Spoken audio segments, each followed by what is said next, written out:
मुनफरद मिजाज शायर, मुतअद्दिद नसरी व शेरी किताबों के मुसन्निफ सुहेल काकोरवी ने मंजूम सवाने लिखकर सभी को चौंका दिया। नायब वजीर आला ब्रजेश पाठक ने इस किताब को सिर्फ सवाने नहीं बल्कि अपने अहद की तारीख बताया। सुहेल नामे पर तकरीब के सदर अहमद इब्राहिम अलवी, मेहमान खास प्रोफेसर शाफिक किदवई और दीगर असहाब कमाल ने खुलकर गुफ्तगू की, जबकि निजामत की बागडोर रिजवान अहमद फारूकी ने संभाली। पेश है learn online with Faizan Khan की आंखों देखी रिपोर्ट। ये मुझसे सुहेल भाई कह रहे थे कि इनकी तारीफ जरा कुछ ज्यादा कीजिए, इसलिए कि बगैर पेमेंट किए कलाम नहीं पढ़ते हैं और हमने जो पढ़ाया उसको मुझे देना नहीं है। हसन काज़मी साहब का बिल्कुल वही हाल है जिस तरह फिरंगी महल के मौलवियों का। ना वो लोग निकाह बगैर पैसे के पढ़ाते हैं, ना ये शायरी बगैर पैसे करते हैं। तो अगर वो अच्छे लोग हैं तो अच्छे आदमी ये भी हैं। इसी हवाले से इनकी कदर करना चाहिए। और हदीस भी है कि जो लोग अपनी हैसियत नहीं पहचानते वो खुद को दरगोर कर लेते हैं। तो अगर शायर हैं तो आपको शायर की हैसियत मालूम होना चाहिए। अदीब हैं तो अदब के हवाले से भी आपकी गर्दन में खम हो, अच्छी बात है, लेकिन इतना न झुकिए कि सज्जे का गुमान हो। प्रोफेसर शाफिक किदवई साहब तशरीफ रखते हैं यहाँ पे, अहमद इब्राहिम अलवी साहब के बिल्कुल बगल में है और होना चाहिए, इसलिए कि अगर एक सीनियर सहाफ़ी हो तो एक ऐसी शख्सियत भी हो जो सहाफ़त को लोगों को सिखा के पढ़ा के बाज़ाब्ता सहाफ़ी बना दे। तो बेज़ाब्तगी का दौर चूंकि खत्म हो रहा है, ये बात बहुत पहले शाफिक साहब ने महसूस कर ली थी, वरना उनको अलीगढ़ जाने की कोई जरूरत नहीं थी। वो इतने बड़े खानवादे के थे, यहाँ 2 डिप्टी कलेक्टर पैदा हुए। वो जिंदगी भर उन्हीं का माला जपते, लिखते पढ़ते, बड़े नाकिद, बड़े मुहक्किक और हर लाइन में बड़े हो सकते थे। लेकिन प्रोफेसरी का जेवर उन्होंने इसलिए पहना कि उनको अपनी कौम को इल्म के जेवर से आरास्ता करना था। वो इल्म जिसकी बुनियाद पर लोग दुनिया में अपनी पहचान बनाते हैं। तो ऐसी शख्सियात की लखनऊ में हमेशा कद्र होनी चाहिए। जबकि लखनऊ वो भी तारीख है कि यहाँ मीर की भी कद्र नहीं हुई आसानी से, उनको भी अपना लिबास पहन के जाना पड़ा। तो अगर आज का लखनऊ इतना अच्छा हो गया है तो मैं समझता हूँ कि माजी के मुकाबले में हम ही बेहतर हैं। तो आमतौर पर लोग माजी में देखते हैं कि माजी में ये था, वो था, वो था। तो जो हाल में है उसकी कद्र होना चाहिए। हाल बेहतर नहीं होगा तो मुस्तकबिल भी बेहतर नहीं। तो हमारा हाल प्रोफेसर शाफिक किदवई साहब की शक्ल में, अनीस अंसारी साहब की शक्ल में, नौजवानों में तारिक कमर साहब हैं, मनीष शुक्ला साहब हैं, इनकी शक्ल में चमकदार है। इसलिए मुस्तकबिल भी हमारा चमकदार होगा, इसलिए उम्मीद की जाना चाहिए। सुहेल नामा एक ऐसी किताब है कि ये आम नामे के बाद दूसरा इनकलाब है। इस बीच ये और भी इनकलाब बर्पा करते रहे, लेकिन ज्यादा इनकलाबात का जिक्र होगा तो आदमी खौफ खा के घर का भी रुख कर सकता है। फिलहाल जितना बोझ बर्दाश्त किया जा सके उसी का जिक्र होना चाहिए। सुहेल नामे में भी कई 100 लोगों को इन्होंने इस तरह पिरोया है कि किसी दूल्हा को भी ये फख्र हासिल नहीं होगा कि उसके लिए सेहरा पढ़ा गया हो और उसमें 20, 22 या 25 नाम से ज्यादा हो। इन्होंने नामों की पूरी कतार लगा दी है। यानी ऐसे अदीब, ऐसे शायर, उनकी कद्र होना चाहिए जो सुहेल भाई के रूप में अल्लाह ने हमें इनको अता किया कि इन्होंने कोई छोटे से छोटा किरदार नहीं छोड़ा। यानी आमतौर पर लोग होते हैं चमकदार सितारों को, या जहाँ बहुत ज्यादा आदमी बुलंदी पे होता है उसकी तरफ देखते हैं, लेकिन जानते हैं कि बुलंदी बहुत देर ठहरती नहीं है। इसीलिए इन्होंने जमीन से राब्ता रखा। अगर उसमें जनाब शाफिक किदवई साहब हैं, डॉक्टर सुल्तान शाकिर हाशमी साहब हैं, प्रोफेसर जमाल नुसरत साहब हैं, डॉक्टर अनीस अंसारी साहब हैं, परवेज मलिकजादा साहब हैं, तो कहीं ना कहीं रिजवान फारूकी को भी टाका है। इनको मालूम था कि निजामत में बहुत कुछ झेलना पड़ सकता है। सुहेल भाई बहुत नब्बाज है, हद है, मौलाना कमर तक को नहीं छोड़ा। जबकि मौलाना कमर कम शेर पढ़ के ज्यादा मार्केट में उछाल लाते हैं और ज्यादा पैसे लेते हैं। कोई अगर पैसे कम दे तो सिफली के अमल के माहिर हैं। यानी लखनऊ में एक बड़े मौलवी थे, वो बेचारे इसी चक्कर में खत्म हो गए कि वो सिफली का अमल कट नहीं पाया। तो ये सब हमारी महफिलों में होता रहेगा। लेकिन अहमद इब्राहिम अलवी साहब की सूरह फलक और सहनाज पढ़ के काट भी देते हैं, इसलिए छुप के बैठते हैं। डॉक्टर रवीदा दुबे साहिबा तशरीफ ले आई, उनका इस्तकबाल है, तालियों से इस्तकबाल हो जाए। अभी तरुण प्रकाश जी को तारुफ भी कराना है जनाब सुहेल काकोरवी साहब का, और अपनी शायरी भी वो पेश कर सकते हैं। सुहेल भाई का कारनामा ये भी है संजय मिश्रा शौक की तरह कि इन्होंने हम जैसे लोगों की तरह तकियानूसी बन के या बहुत ज्यादा उर्दू वालों में रह के सिर्फ उर्दू तक अपने दायरे को महदूद नहीं किया। इन्होंने हमेशा दूसरी जबान के लोगों का इस्तकबाल किया, उनको इज्जत व एहतराम से बुलाया। नतीजा ये है कि जब भी इनका कोई प्रोग्राम होता है तो उसमें उर्दू वालों को हिंदी वालों से बहुत कुछ हासिल होता है। मौजूआत उनके यहाँ ज्यादा हैं और ज़ाब्ते हमारे यहाँ ज़ाब्ता। हमारे यहाँ ज़ाब्तों में लोग वाह वाह तो कम करते हैं, इन्ना लिल्लाह ज़्यादा पढ़ते हैं। हिंदी वालों में उछाल पैदा करने के लिए इतनी गुंजाइश रखी गई है कि वो अपने जज्बात का इजहार ताली बजा के करते हैं। तो चूंकि उर्दू वालों ने हर चीज से रोका, लिहाजा दाद भी कहीं उनके यहाँ सहम गई और रुक गई। तो हिंदी वालों से ये हासिल किया जा सकता है जज्बा कि हम अपने जज्बात का इजहार करें। ताली बजाना बुरा हो सकता है, लेकिन जज्बात के इजहार के लिए ताली बजाई जाए या आदमी पूरी की तरह उछल के दाद दे तो कोई बुरी बात नहीं। बहरहाल मैं यके बाद दीगर तमाम शख्सियात का जिक्र करता रहूंगा। कमर साहब बैठे हैं, कमर शाह साहब और अमीर हैदर साहब तशरीफ रखते हैं। तमाम शख्सियात हैं, यके बाद दीगर जिक्र होगा। नदीम हैदर साहब, सुहेल भाई इसीलिए बैठे हैं हमारे पास। जहाँ जहाँ मेरी जुबान में लफ्जिश आती है, जैसे सियासत जब लड़खाने लगती है तो अदब की जरूरत पड़ती है, तो इसीलिए यहाँ इंतजाम किया गया कि अदब और सियासत को जोड़ के रखा जाए।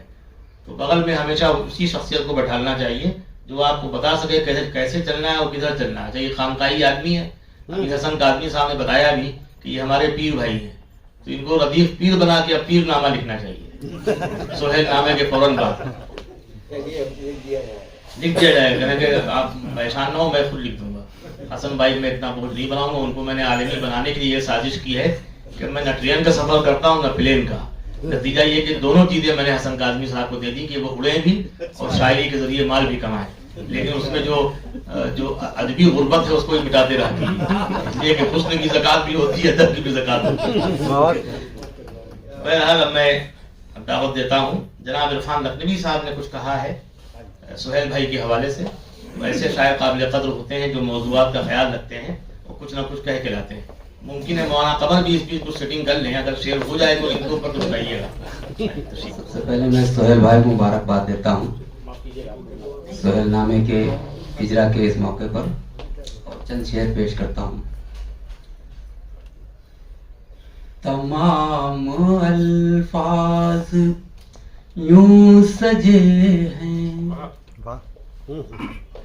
तमाम अल्फाज यूं सजे हैं, सुहेल साहब की शायरी में। तमाम अल्फाज यूं सजे हैं, सुहेल साहब की शायरी में, कि जैसे मोती जड़े हुए हैं सुहेल साहब की शायरी में, कि जैसे मोती जड़े हुए हैं सुहेल साहब की शायरी में। तमाम अल्फाज यूं सजे हैं, सुखन के ऐसे मज़ाहिरे हैं सुहेल साहब की शायरी में। सुखन के ऐसे मज़ाहिरे हैं सुहेल साहब की शायरी में, गिरे पड़े लफ्ज जी उठे हैं सुहेल साहब की शायरी। सुखन के ऐसे मज़ाहिरे हैं सुहेल साहब की शायरी में, गिरे पड़े लफ्ज जी उठे हैं सुहेल साहब की शायरी में। तमाम अल्फाज यूं सजे हैं, सदाकतें भी हिकायतें भी जदीदियत भी रवायतें भी,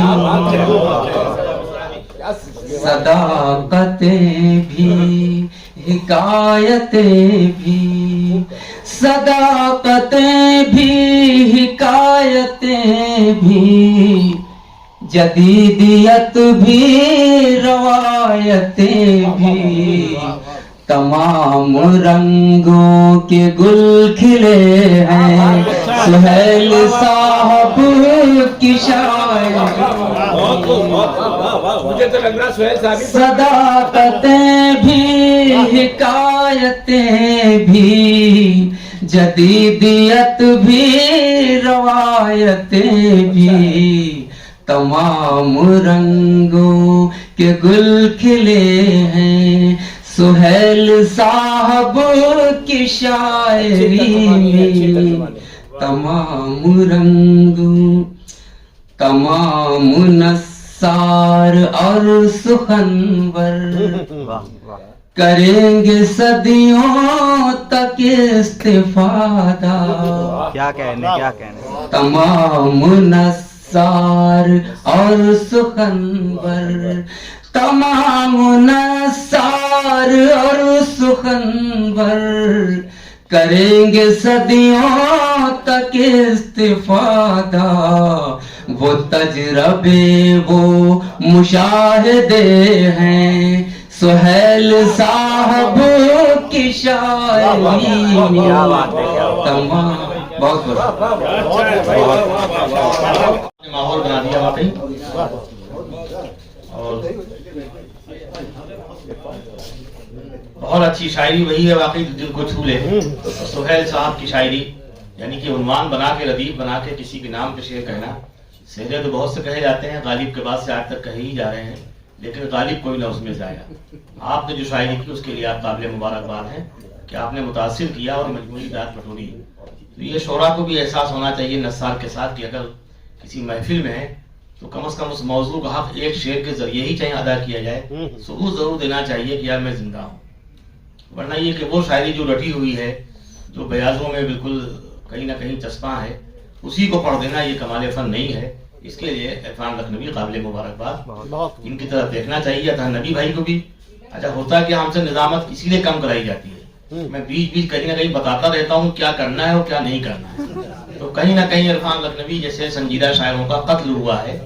अगर ये हमारे कन्वीनर मुशायरा या जो बड़े बड़े लोग हैं वो देखें इन सच्चे फनकारों की तरफ तो काम हो सकता है। अगर तारिक कमर साहब को हम लोग संभल से ला सकते हैं यहाँ और दुनिया उनकी तरफ आज देख रही है उसी लखनऊ के हवाले से, तो इरफान लखनवी को लखनऊ में दफन कर लेना कौन सा सवाब का काम है। ये काम भी अथा नबी साहब को करना चाहिए। हसन काजमी साहब इन मुशायरों में बने हुए हैं, ज्यादा इनको मुशायरे पढ़िए, बड़े लिफाफे से कटौती कर लीजिए, कोई बड़ा मसला नहीं। इसलिए माल होगा तभी तो उसमें कमीशन दिया जाएगा, होगा ही नहीं तो बड़ी बुरी का मसला हो जाएगा। बहरहाल इरफान लखनवी साहब के बाद अब मैं चाहता हूँ कि रुबीना अयाज साहिबा यहाँ तशरीफ रखती हैं, कम उम्र है, अच्छी शायर हैं, अच्छी शायरी करती हैं और आज इनको गजल पढ़ना है जनाब सुहेल काकोरवी साहब की। शायद ये कुर्बानी कम देते हैं, शायर हूँ या शायरा हूँ, उनके अंदर ये होता है जब मैं खुद शायर हूँ या शायरा हूँ तो मैं क्यों दूसरे का कलाम पढ़ूं। लेकिन अगर ये जज्बा है तो ये अच्छा जज्बा है, काबिल कदर है वो लोग जो दूसरों का कलाम सजा के सवार के पेश कर देते हैं। रुबीना आजाद तशरीफ लाएं और कलाम से नवाजें। जनाब सुहेल काकोरवी साहब की गजल आप इनसे सुनिए और दाद सुहेल भाई को जरूर दीजिए। जी जी सुहेल सर को बहुत मुबारकबाद सुहेल नामे के लिए। और सर की बड़ी ख्वाहिश थी कि मैं उनकी गज़ल अपने तरन्नुम में पढ़ूं और उनकी ख्वाहिश मेरे लिए यकीनन बाइस फ़ख्र है। और गज़ल यकीनन बहुत खूबसूरत है और उनकी गज़ल के साथ मैं थोड़ा भी इंसाफ अगर अपने तरन्नुम से कर पाऊँ तो ज़रूर दुआओं से नवाजिएगा। यहाँ मेरे बड़े तशरीफ रखते हैं, तारिक सर हैं, परवेज सर हैं, हाशिम सर हैं, जितने भी बड़े हैं उन सब की तवज्जो चाहूंगी और आप सबको जोड़ती हूँ समाप्त करें। गज़ल का मतलब इस करके सुनिएगा। यही तफाही में तूफाने बला है, यही तफाही में तूफाने बला है, समंदर इश्क करने जा रहा है, समंदर इश्क करने जा रहा है, यही तफाही में तूफाने बला है, समंदर इश्क करने जा रहा है।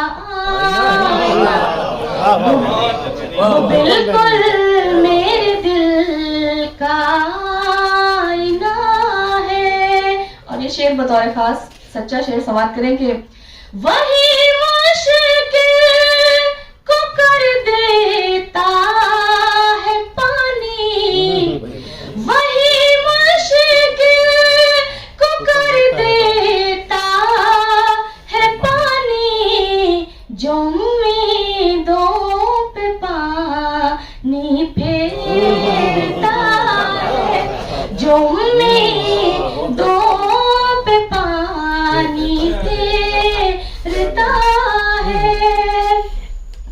मोहब्बत करने वाले जानते हैं, मोहब्बत करने वाले जानते हैं, जज़ा किस हाल में है क्या सजा है, जज़ा किस हाल में है क्या सजा है। वो डराता हूँ क़यामत से उसे मैं, डराता हूँ क़यामत से उसे मैं, वो किस गिनती में से को रख रहा है, वो किस गिनती में से को रख रहा है। और ये शेर बतौर खास, वो झुंझला कर वफा करने लगेगा, वो झुंझला कर वफा करने लगेगा, उसे कहते रहो वो बेवफा है, उसे कहते रहो वो बेवफा है, वो झुंझला कर वफा करने लगेगा, उसे कहते रहो वो बेवफा है। गजल का मक्ता अर्ज करती हूँ। सुहेला गया वो दिल की सद में, सुहेला गया वो दिल की सद में, वो तेजी अपनी सब भूला हुआ है, वो तेजी अपनी सब भूला हुआ है, समंदर इश्क करने जा रहा है। एक और गजल सर की ये भी समाप्त करें कि गजल का मतलब अर्ज करते सुनिएगा। देखा उन्हें तो दिल की बात, दिल में मेरे रुकी नहीं, देखा उन्हें तो दिल की बात, दिल में मेरे रुकी नहीं, मैंने कहा कि आइए, हंस के वो बोले जी नहीं, मैंने कहा कि आइए, हंस के वो बोले जी नहीं, मेरे और उसके दरमियां आज वो दोस्ती नहीं, मेरे और उसके दरमियां आज वो दोस्ती नहीं, उसने शराब दी जरूर, मैंने शराब पी नहीं, उसने शराब दी जरूर, मैंने शराब पी नहीं, साथ वो लेके आ गया अपने सिवा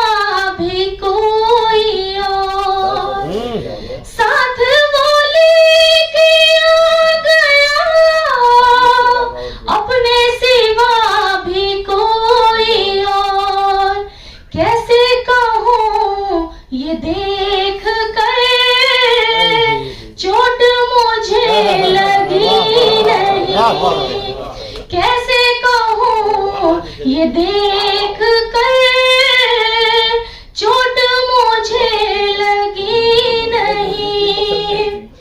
लाख जतन किए मगर कुछ ना खुला के क्या है वो। लाख जतन किए मगर कुछ ना खुला के क्या है वो। जब भी कहा बता भी दे, उसने कहा भी नहीं। जब भी कहा बता भी दे, उसने कहा अभी नहीं। ये शेर समाप्त करेंगे। उसके हजार रंग हैं, जिनमें है गुम दिलो नजर। उसके हजार रंग हैं, जिनमें है गुम दिलो नजर। इश्क को खेल मत समझ, ये कोई दिल लगी नहीं। इश्क को खेल मत समझ, ये कोई दिल लगी नहीं। सामने जब नहीं था वो, कितने गुमा थे ज़हन में। सामने जब नहीं था वो, कितने गुमा थे ज़हन में। आ गया जब वो मस्त नाज़, अक्ल की कुछ चली नहीं। सामने जब नहीं था वो, कितने गुमा थे ज़हन में। आ गया जब वो सामने, आ गया जब वो मस्त नाज़, अक्ल की कुछ चली नहीं।